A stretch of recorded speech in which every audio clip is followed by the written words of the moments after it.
Nah, setelah itu orang misterius tersebut memintanya untuk datang ke sekolah tertentu.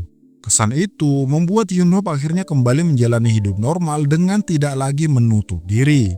Dan koran-koran yang selama ini menutup apartemennya dengan dunia luar juga dia bersihkan. Sementara di sekolah, Sion-a mendapati semua teman-temannya kini sudah tahu jika ia diam-diam menyukai seseorang.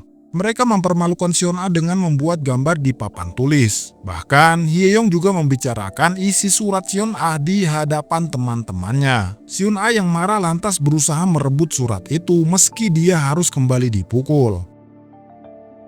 Tak lama kemudian, seorang wali kelas datang dan akhirnya mengetahui ada keributan di dalam kelasnya. Dia langsung menghentikan keributan itu dengan menarik Hye-yong kemudian merobek surat tersebut. Semua orang pun terdiam kecuali Sion-a yang tak bisa berhenti menangis menahan malu.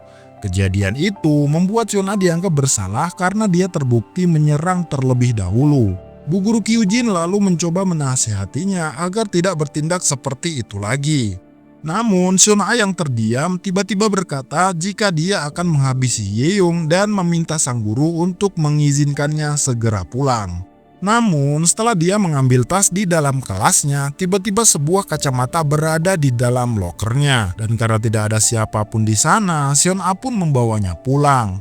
Di sisi lain, Han Ji-wook mendatangi rumah Jungmin untuk mencari tahu motif pembunuhan yang dilakukan beberapa waktu lalu. Laporan mengatakan bahwa Jungmin selalu membicarakan tentang keselamatan. Tapi para tetangga menegaskan bahwa Jungmin bukanlah orang yang religius. Jungmin mengenal para korban dan terasa aneh jika tidak ada motif atas perbuatannya. Tapi ternyata warna merah yang memenuhi ruangan ini berasal dari garis yang dibuat oleh Jungmin sendiri. Nah, di sisi lain, kacamata yang ditemukan oleh Sion-a membuatnya bisa melihat S-line di atas kepalanya sendiri. Ketika dia bertemu dengan pamannya, Sion-a kaget mendapati kepala sang paman dipenuhi oleh garis-garis merah. Dia pun langsung pergi keluar karena bingung dan penasaran dengan kemunculan garis-garis tersebut. Garis-garis itu saling terhubung dengan orang-orang yang berada di dekat mereka ataupun di lokasi lain. Hampir semua orang di kota punya garis-garis tersebut.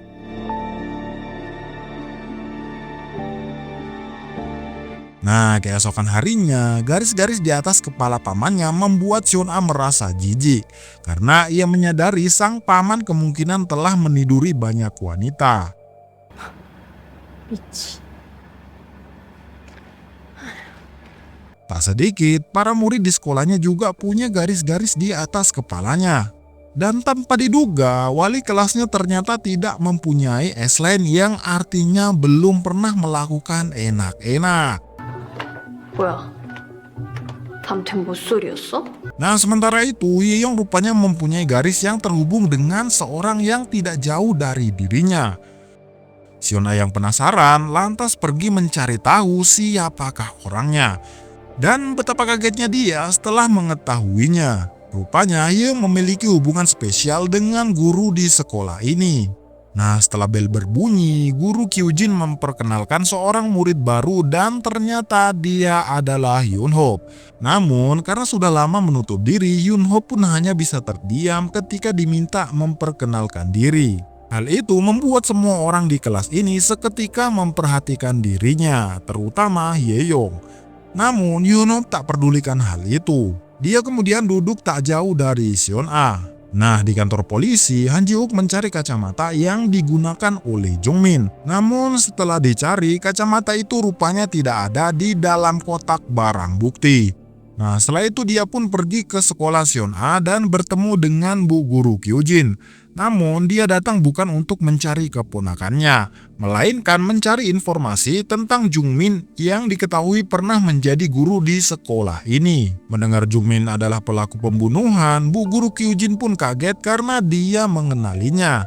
Han Ji-wook lalu bertanya apakah Bu Guru pernah melihat Jungmin memakai kacamata. Bu Guru menjawab kalau dia tidak pernah melihat Jungmin memakai kacamata tersebut. Sementara Sion-a yang mengetahui hubungan Hye-yong dengan guru di sekolah ini tiba-tiba memberikan perlawanan ketika dibully bahwa ia tak lagi menuruti permintaannya.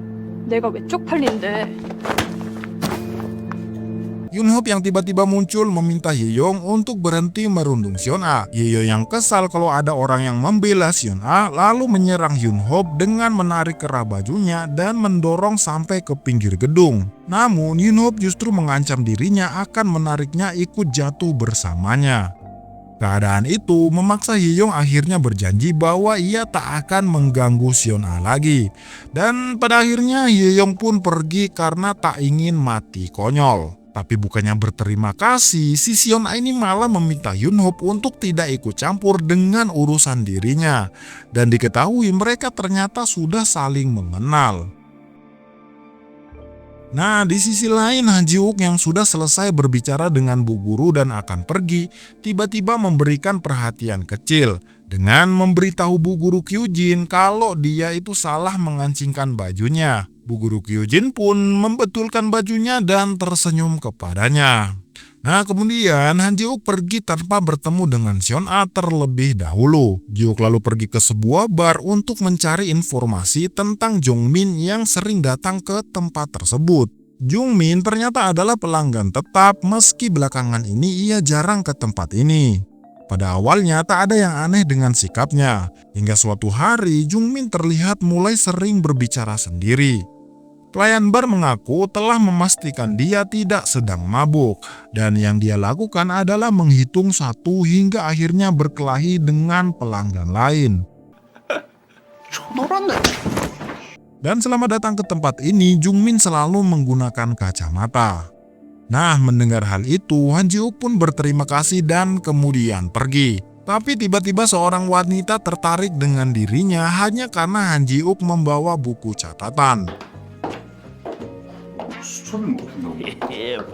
Di sisi lain, Shuna ternyata diam-diam mengikuti Young dan mendapati bahwa dia ternyata menemui gurunya. Shuna lalu memfoto pertemuan mereka berdua dan kemudian mereka masuk ke dalam motel.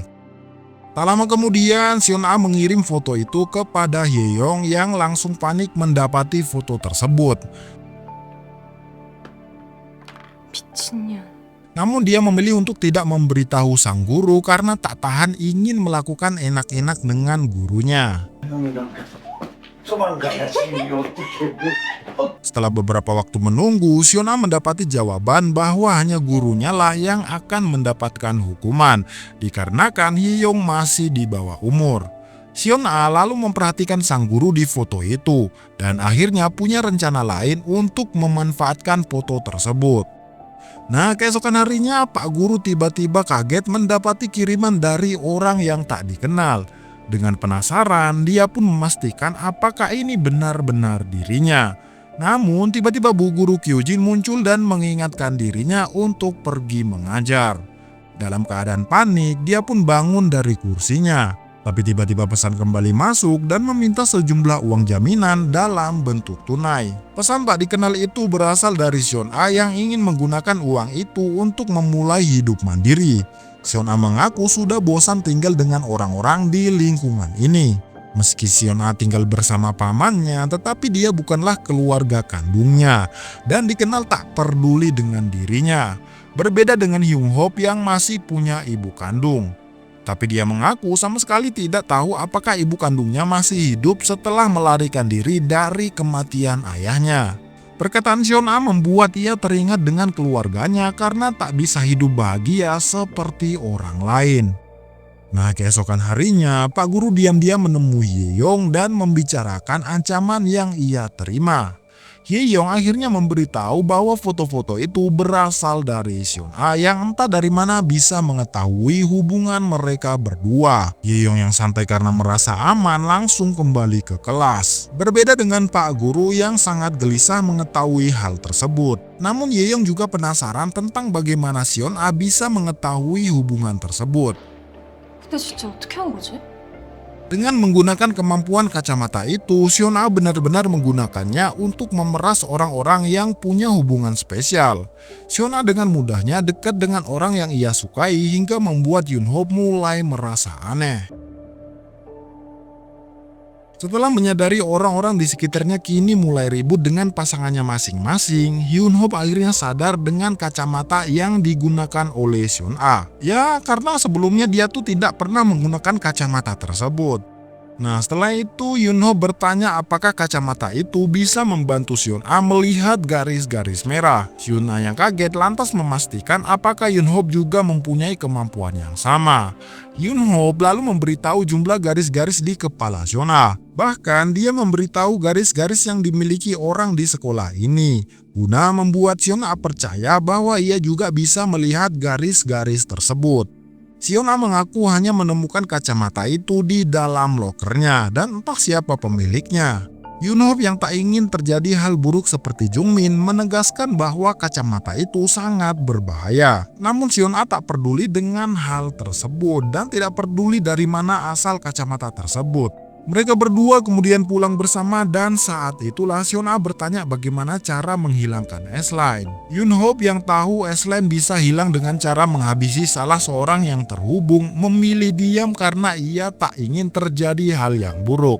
Sedangkan Seon-a akan menggunakan kacamatanya ini untuk memberitahu orang-orang yang punya hubungan lain. Tanpa ia sadari, foto-foto yang dikirimkan kepada seorang guru tersebut membuat guru itu sering melamun karena takut keluarganya hancur jika istrinya mengetahui foto tersebut. Di malam harinya, Seon-a yang lagi sama pacarnya tiba-tiba mendapat pesan dari pak guru itu untuk memintanya datang ke atap sekolah. Ya tentunya guru itu menyuruhnya datang untuk mengambil sejumlah uang yang diminta. Namun sebelum pergi ke tempat tersebut, Seon-a pergi membeli sesuatu terlebih dahulu. Tanpa dia sadari, Ye-yong diam-diam mengikuti dirinya bukan tanpa alasan. Rupanya dia mengincar kacamata Seon-a setelah mengetahui kemampuan kacamata itu melalui pembicaraan Seon-a dengan Yunho saat di toilet. Setelah berhasil mendapatkan kacamata itu, Ye-yong pun akhirnya bisa melihat S-Line. Tapi tak lama kemudian, tiba-tiba sedangkan Seon-a mulai panik mengetahui kacamatanya tiba-tiba hilang. Dia pergi mencarinya sampai ke berbagai tempat yang ia kunjungi. Bahkan dia tuh sampai menuduh Yunho yang telah mengambilnya. Tapi karena ia harus segera pergi ke atap sekolah, Seon-a pun memilih pergi ke sana terlebih dahulu. Hingga membuat Yunho bingung setelah mendengar Seon-a malam-malam pergi ke atap sekolah. Pak guru yang tak ingin hubungan keluarganya hancur memohon kepada Seon-a agar menghapus foto tersebut. Namun Seon-a menolak karena sang guru ternyata menutup mata meski tahu bahwa Seon-a menjadi korban perundungan yang hanya karena pelakunya adalah Ye-yong. Di sana pak guru yang mengaku salah karena kepepet akhirnya meminta maaf dan berjanji akan mengumpulkan uang secepatnya. Namun tiba-tiba sebuah pesan masuk menunjukkan bahwa seseorang telah mengirim foto itu kepada istrinya. Pak guru kemudian menuduh Seon-a yang telah mengirim foto itu dan membuat Seon-a bingung karena dia tidak melakukannya. Di saat yang sama Yunho pun tiba di sekolah karena khawatir dengan Seon-a. Tapi tiba-tiba